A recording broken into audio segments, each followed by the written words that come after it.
And he's apparently drinking before he's going. What kind of orderly is this? He's got a baseball bat he's drinking before he goes to the room with the patient? He's telling him, like, sit down. I don't understand. Why is he rubbing his leg? Oh, dude, he just headbutted him in the head. And he's beating him with the freaking baseball bat. What is going on, everybody? Welcome to Who Must Die? I'm your host, the Birdman Mr Falcon. This one kind of just popped up randomly on me. Wasn't aware of this game coming out. I saw it recently on the Steam release, so I looked into it because the title kind of drew me to it to begin with. And the premise seemed fairly intriguing. You're essentially playing the role of a doctor who has to, observe 3 subjects. One of these subjects is apparently infected with some sort of unknown disease that sends that person into a vicious rage and kills other people, and apparently it's also quite infectious at the same time. So think of something like 28 Days Later where the people just go kind of crazy. They're not technically zombies in this game, but it just sends them to this violent rage, and it's very infectious. So apparently one of the 3 subjects will be infected, and based on clues that we gather, we have to make the right choice about killing the one that apparently is infected. Good morning, Doctor. You have been contracted due to the incompetence of your predecessor. As you know, the sector of Bury seems to be infected with this new plague. We have here 3 patients, but due to the nature of the virus, we are unable to determine which of the patients is infectious. One of them is most definitely infectious. It is up to you to determine who this is, and to solve our predicament permanently. Any eventual wrong diagnosis is, of course, your responsibility. So, in a way, this kind of drew me because it reminded me a lot of that. It's like a movie, what's essentially a scenario, really, where, you know that one scenario where apparently if you press a button, you could kill somebody randomly for like a bunch of money or something. And I think they've made like movies and like there's a couple maybe like video games based on that entire premise. And that's kind of what this reminded me of, though. Although here, one person apparently legitimately is infected, that could indeed be the end of the world if we don't get this correctly. So, it just seemed fairly intriguing, so I figured we'd check it out for that reason alone. And then we have, apparently, somebody that's been scalped, a little bit of brain observation. Might have something to do with this infectious disease over here. Probably is an infection of the brain. Sends people into a blind rage, apparently, too. This one can indeed be opened as well. Alright, oh. We got a peephole. Oh, that's one of the dudes. Maybe? Okay, so there's a guy there. Oh, there's 3 rooms, so this is probably it. These are the guys we have to observe. We're just observing them through a peephole, though, because if we are, it feels like I'm being kind of like a bit of a perv. You are here. We have apparently medical next to us here, too. Nothing we can interact with, though. What about over here? Another guy? Yeah, so that's probably the guys we have to observe. We need a code. The door's not opening. I would suggest looking for a clue, if you are able. I mean, when all else fails, try 6969, it didn't really work. We gotta find a clue to get inside of here. You can't just tell me the number to get inside. I mean, I'm apparently a doctor here doing a really important service for the entire world. Kinda keeping me out of that room would be a disservice, I would say. Okay, so I was looking around, and I remember that this over here, this picture, there was 1204, apparently some sort of marriage picture, but as you can see, 1204, there's an underline to that. That did it, okay. So I guess that right there was the room of the doctor who was here before us. From now on, you are on your own in this sector of our facility. Determine which of the patients is infectious so that we can be rid of him and proceed to autopsy, leaving the others to return to their lives. Return to us as soon as you have done this. Oh, this is kind of weird. This is kind of cool in a really weird, creepy way. So we got room 1, room 2, and room 3. These are the infected. These are the guys we saw in the people just now. Who's this guy, this guardian thing? What's that about? Okay. We have also we could send the guardian to a room. I don't know what for. Music, calm and hard. This is stimulus. Gas, exciting gas, and sulfuric gas. And we also have lights, too. That guy's kind of this straight jacket dude's going a little bit wild here. Okay, so I guess before we do that, we should probably try to gather some evidence first, huh? We have a tape recorder. Day 1, nothing particular. Day 2, steal anything. Day 3, nothing today. Day 4, remember to buy eggs after I leave work. Day 5, nothing particular. Great, that'll help me solve this a lot. No wonder you were apparently fired. Regarding the experiences, no contaminated patient seems to have a sleep disorder. That's a clue, I would imagine. Now, how do we figure out about their sleeping patterns? I guess we'll figure it out at some point. Here's another tape recorder here. Log 1. Beginning test on a group of infected individuals. For this test, I will leave the subjects in the dark and see how they react. Log 2. Now the patients have been in the dark for 1 hour. It seems that they can spend time in pitch black darkness and still stay calm. Log 3. No reaction from the subjects. No one seems to react anymore. Log 4. Infected subjects seem to completely stay calm when the lights are off. Log 5. Conclusion of the experiment. It seems that in the dark, infected subjects calm down and have no reaction at all. Huh. So, okay. You're telling me, number 1, no contaminated patients seem to have a sleeping disorder, and number 2, apparently in the dark, contaminated patients calm down. What do we have here? Okay, we have a subject, I think. Manchester, 1934. Baker Street, Bury. Bury, dwelling place. So he lives in Bury. The guy at the start of the game said that there was apparently an outbreak or whatever it's going on in Bury. So we already kind of have that going on here. Oh, I wasn't done reading. Apparently if you click, you go to the next page. Reason of interment, violence, November 2nd, 1962. Started a brawl in a pub, inconsistent words during his arrest. Inconsistent words during his arrest. I mean, if it's in a pub, he could have probably just been drunk. And you know, if you're drunk out of your mind and causing fights, maybe you are a little bit, unintelligible in what you say.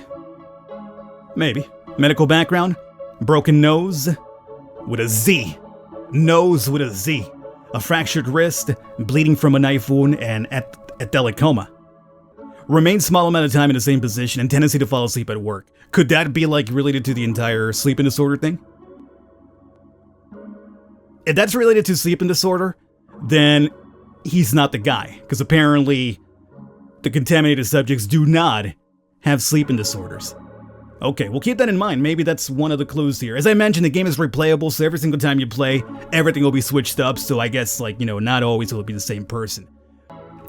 So you're the guy right there, number 3. As you can see, he dwells from Bury, which is apparently where this disease outbreak thing might be located from.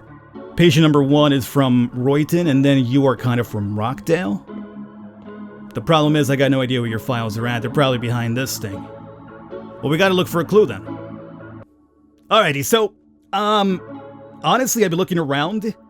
If we're looking for a 4-digit number, we could try maybe 26 June or 1944. So 26 June would be, what's June? It's the 6th, right? So 2606, maybe? Or 1944. I don't think it worked. 1944. Oh, it did. I don't know what happened there. I thought I hit 1944 the second time.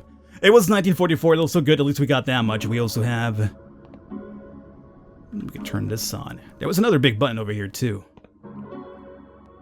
I'm listening. Which of the patients must be euthanized? Oh, no. I don't know. I don't know which one I'm euthanizing, dude. That's a really big commitment for a human to make to, be the purpose of somebody else's death. I don't know who I'm euthanizing. Not yet, anyway. Okay, hold up. So, let's not press that until we're ready to go. Oh, files. Sweet. Alright, so here's another dude.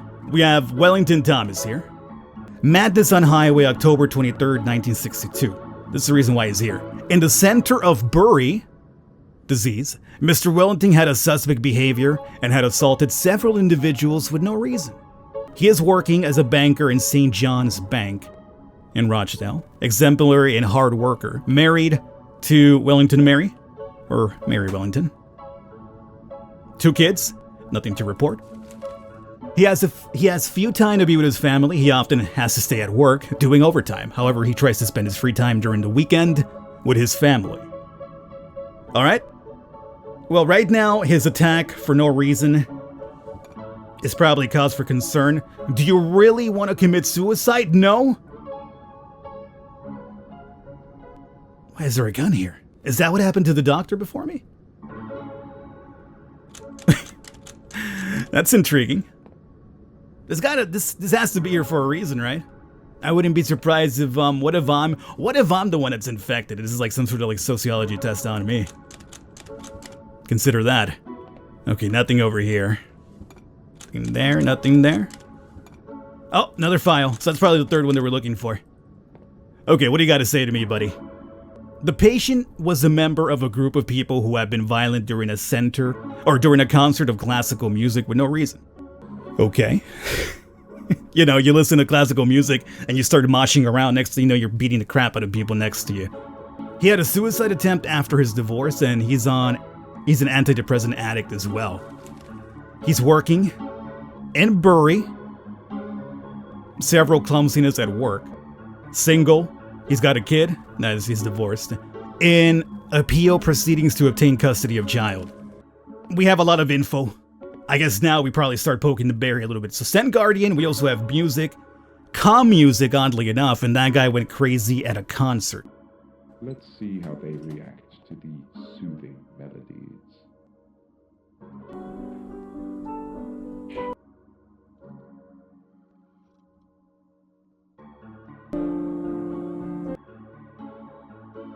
Music seems to be cutting off for some reason. This better not be copyrighted music, by the way, too. I hope it's royalty free, otherwise I'm getting a little bit of a talking to from YouTube. Oddly enough, calm music played, and he didn't go wild. He did not go wild. Number 2 started dancing, though, which is kind of really odd. Let's see. What about some hard rock music here? Number 1 seems to be covering his ear holes. I don't like this heavy music. Number 2, same thing. Number 3 is over here just jamming out, though. I'm not sure what Send Guardian does, but let's give it a try. The patient will shortly be meeting our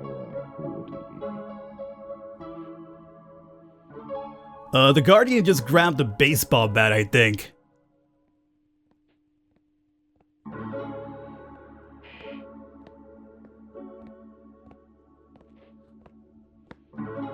And he's apparently drinking before he's going.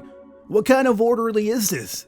He's got a baseball bat he's drinking before he goes to the room with the patient? Yo, I think this guy's in for a hard time.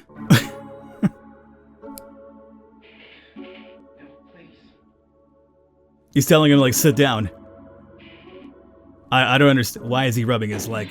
Oh, dude, he just headbutted him in the head. And he's beating him with the freaking baseball bat.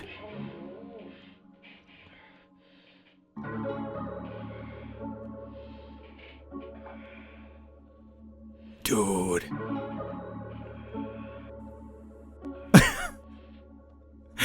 What? What did that accomplish for me, though? Alright, I don't know what that accomplished for me. He's just grabbing a drink of water now. This is just like, you know, just chill. Chill as all hell going back to his office after he just beat the crap out of this guy. He headbutted him. Like, you gotta be a ballsy dude to headbutt somebody, man. Like, you gotta be really confident in the fact that you're not gonna knock yourself out doing that. Like, I would never headbutt anybody because I feel like I'd wind up knocking myself out instead. He's back to sleeping, huh? Must be nice. Alrighty. Let's try exciting gas. Very well. We shall be administering gas. I'm gonna turn off the lights afterwards. Exciting gas. Alright, number 1's going nuts now.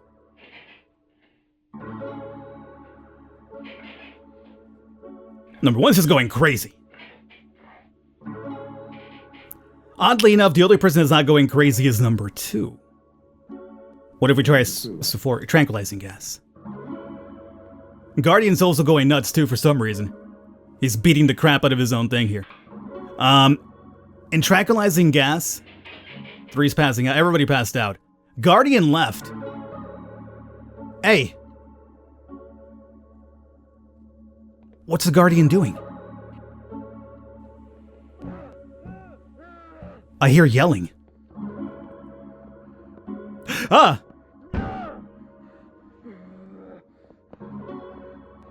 You know what? He got infected, dude!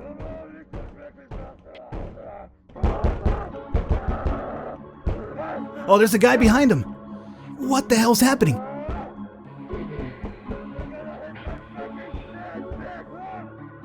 It's number 2. He's infected then, because he had contact with him. Dude, for a second there, I was gonna go and shoot myself in the head. Because I thought he was gonna come in and kill me. I mean, I don't know how that even makes any sense. Oh yeah, I'll kill myself instead of giving him the satisfaction of killing me. Dude, okay, so it's the Guardian's like a guinea pig then. It's number 2. It's gotta be number 2. Okay, I think I got it, boy. I think it's number 2. I'm listening. Which of the patients must be euthanized?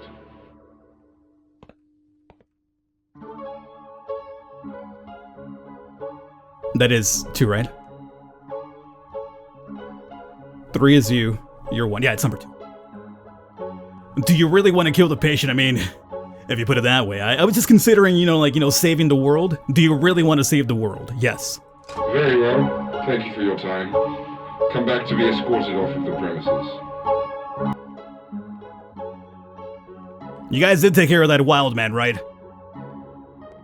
That was crazy. I wasn't expecting that to happen.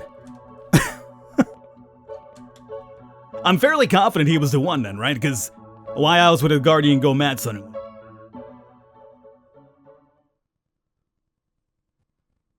Oh, I'm in a room now. Oh, I don't like this whatsoever. Maybe it was a social experiment, as I mentioned. Room 2.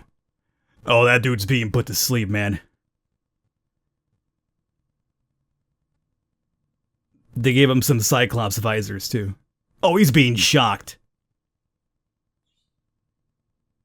He's just being shocked to death.